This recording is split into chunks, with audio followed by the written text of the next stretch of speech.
Ser Podcast. Las 8 de Hoy por Hoy en Ser Podcast. Hola, muy buenos días. Antes de que España vuelva a meterse en otro ciclo electoral, el PP tiene que decidir otra vez qué relación quiere tener con Vox. En Andalucía, Feijóo ha apelado al voto útil para evitar que Abascal crezca en las urnas, lo que está creciendo en las encuestas. Pero al mismo tiempo, el PP negocia en la Comunidad Valenciana un sustituto para Mazón con las condiciones que pone Vox. Una de esas condiciones implica endurecer el discurso migratorio, que es lo que Feijóo enfatizó ayer en Melilla, y la otra condición de Vox es rechazar el Pacto Verde Europeo, y precisamente ayer, justo cuando empezaba en Brasil la cumbre del clima, el PP español votó en contra de los objetivos climáticos que había acordado la Unión Europea. Ese acuerdo de Bruselas planteaba reducir en un 90% las emisiones contaminantes en 15 años y ya implicaba una cesión a los países que son más críticos.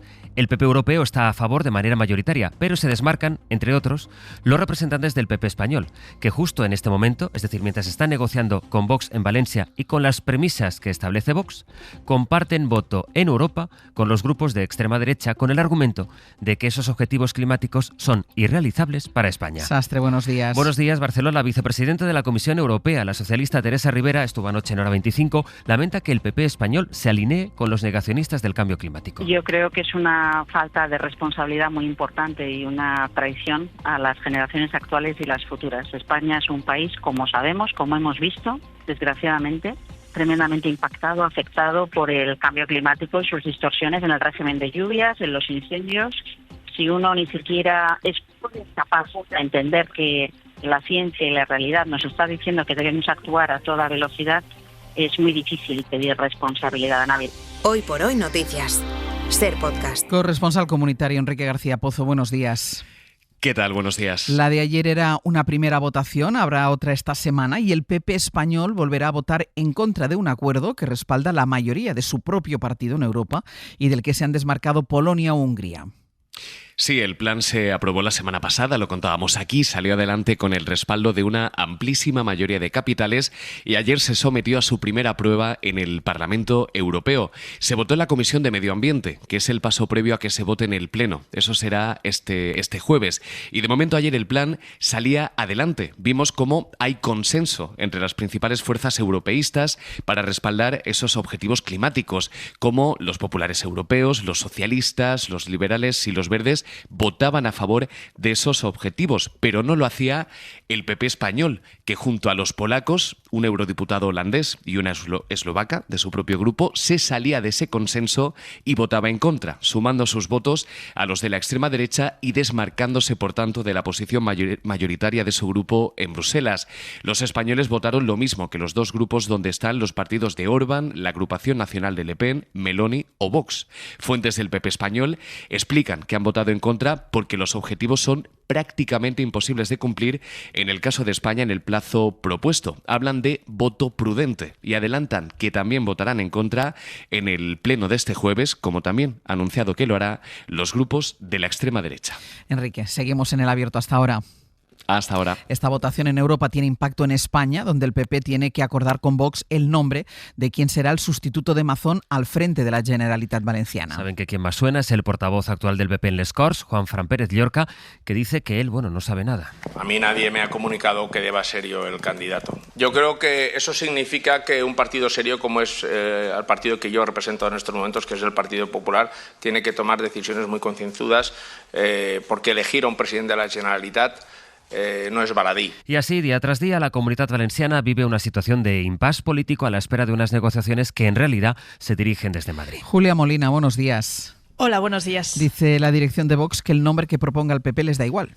Les da igual, pero quieren uno, porque hasta que no tengan elegido un interlocutor en Vox no darán por iniciadas las negociaciones. En el caso de que sea Juanfran, hablaremos con Juanfran. En el caso de que sea otro el candidato del Partido Popular, hablaremos con el otro candidato. ¿Pero ustedes ven bien a Juanfran Pérez Llorca? Nos da absolutamente igual quién sea el candidato del Partido Popular, si con él se puede negociar para mantener la estabilidad política de la Comunidad Valenciana. Esa estabilidad depende en realidad de que el PP cumpla con las dos exigencias que mencionabais, rechazo al Pacto Verde Europeo y más mano dura contra la inmigración.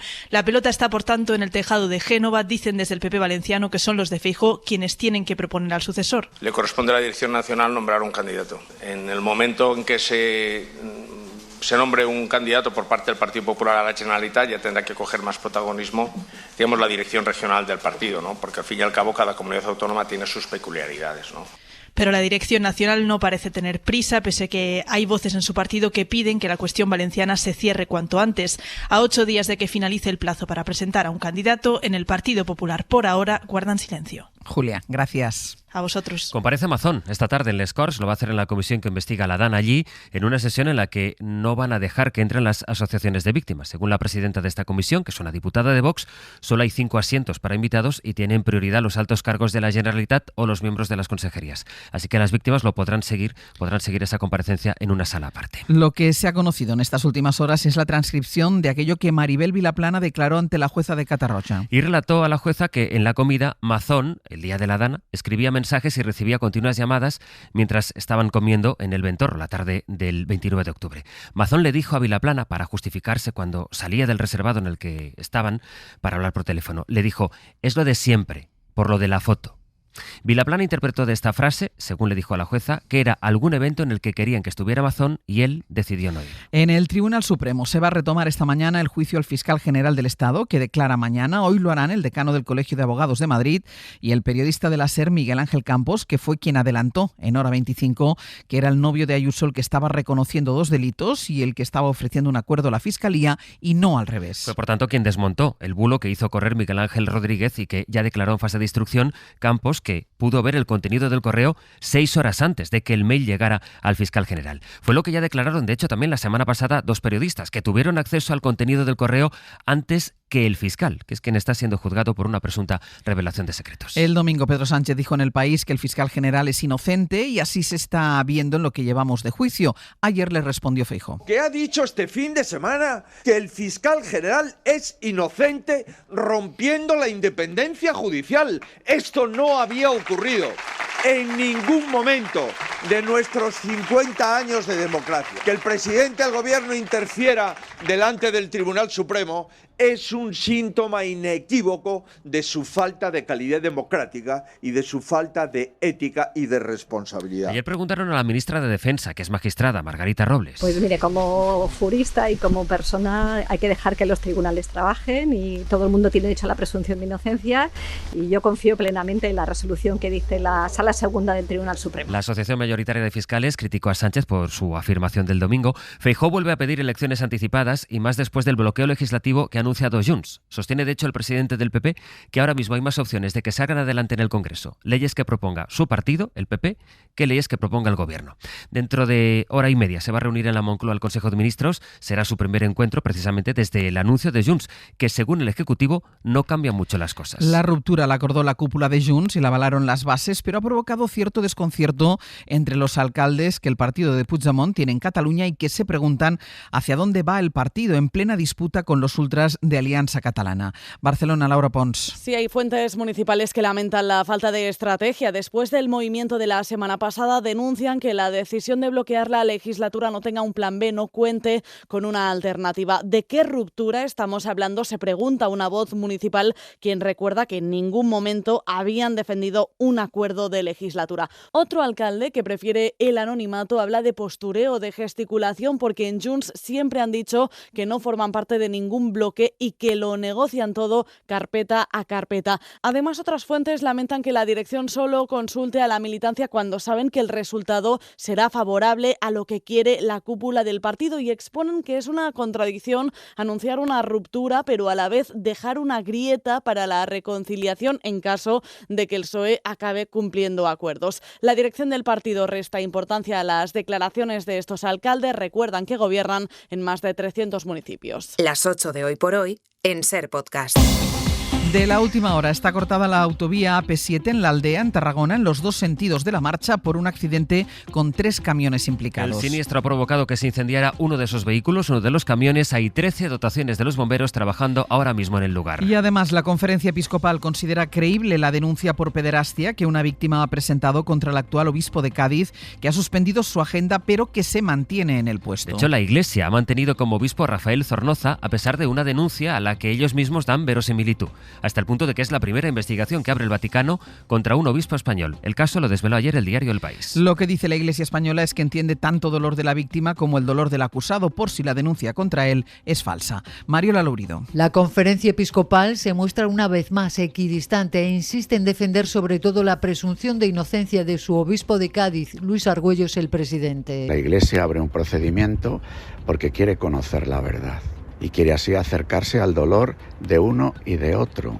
al dolor de una posible víctima y al dolor de una posible persona, en este caso un obispo, al que pudiera habérsele acusado falsamente. Y horas después de que el obispado de Cádiz negase las acusaciones de pederastia contra Zornoza, asegurando que eran falsas y muy graves, el máximo responsable de la Iglesia Católica señaló: el hecho de que la Santa Sede haya iniciado la investigación es que concede una verosimilitud a la acusación. Argüello añade que después de todo esto posiblemente el Papa acepte la renuncia de Rafael Zornoza. Ya la presentó por haber cumplido los 75 años.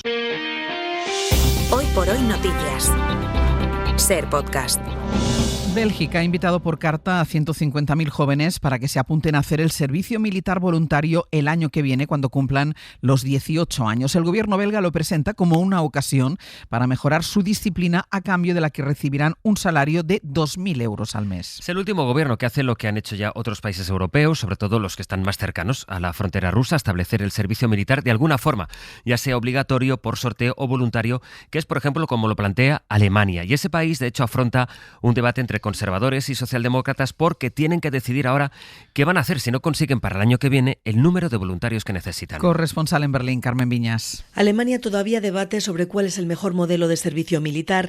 El gobierno aprobó en agosto un proyecto de ley que parte de la voluntariedad de los jóvenes para alistarse, pero que contempla el reclutamiento obligatorio si la situación en materia de defensa así lo exige. Sin embargo, ahora conservadores y socialdemócratas no se ponen de acuerdo sobre el mecanismo a seguir en caso de que no haya suficientes voluntarios. 6 expertos han dado su opinión sobre el asunto en la Comisión de Defensa del Parlamento y lo han hecho de forma crítica. Consideran que no es realista pasar en apenas unos años de los 183.000 efectivos actuales a 260.000, como plantea el Gobierno. Las necesidades, dicen, son mayores, por lo que no ven indicios de que el problema pueda resolverse solo con los voluntarios. El Gobierno quiere que la nueva mili entre en vigor en enero de 2026, por lo que el tiempo apremia para alcanzar un acuerdo y que sea votado en el Parlamento. Hoy por hoy noticias. Ser Podcast.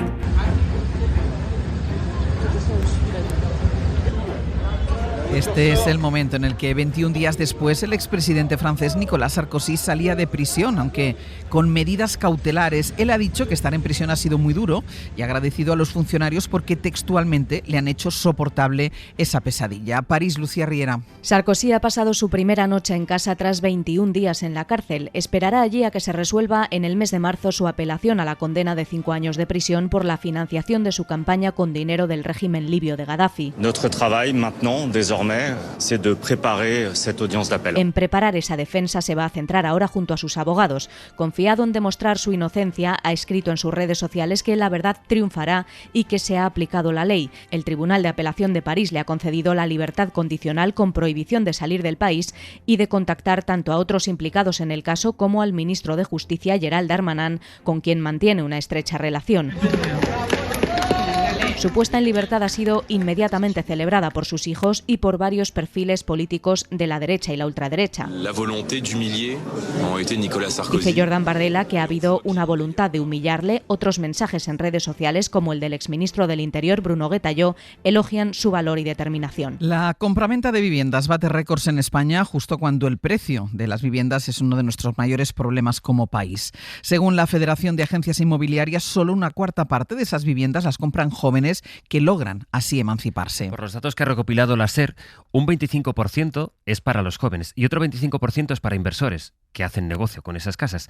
Las primeras residencias, es decir, las que se usan realmente para vivir, fueron poco más de la mitad. Lo que se ha multiplicado es el número de empresas que compran casas. Pablo Anzola. ¿Qué tal? Buenos días. Sí, de las más de 600.000 viviendas que se compraron y vendieron el año pasado en España, poco más de la mitad, el 57%, fueron primeras residencias.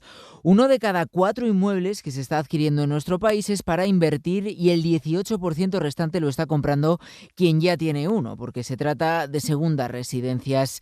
Es el perfil del comprador que las agencias inmobiliarias han elaborado para la SER. José María Alfaro es su presidente. Por efecto de mancha de aceite, esto se está trasladando a las zonas periféricas, primeros y segundos anillos periféricos, en todas las principales ciudades que tienen buenas comunicaciones, como decimos, no sostenibles. Y es que con la crisis de acceso como telón de fondo, los que compran tienen ya de media 42 años, mientras el peso de las empresas que adquiere vivienda se ha duplicado en los últimos 3. Eso sí, las personas jurídicas apenas están detrás del 5% de las compras. Y un estudio asegura que hablar varios idiomas protege frente al envejecimiento cognitivo. Es una información de Javier Ruiz Martínez. Aprender y usar más de un idioma a lo largo de la vida no solo es una herramienta cultural, sino una forma concreta de promover la salud cerebral. Es la conclusión principal de este estudio que publica Nature, en el que han participado 86.000 europeos de 50 a 90 años. Es un efecto protector, dice el autor, frente al envejecimiento acelerado. Es el neurocientífico argentino Agustín Ibáñez.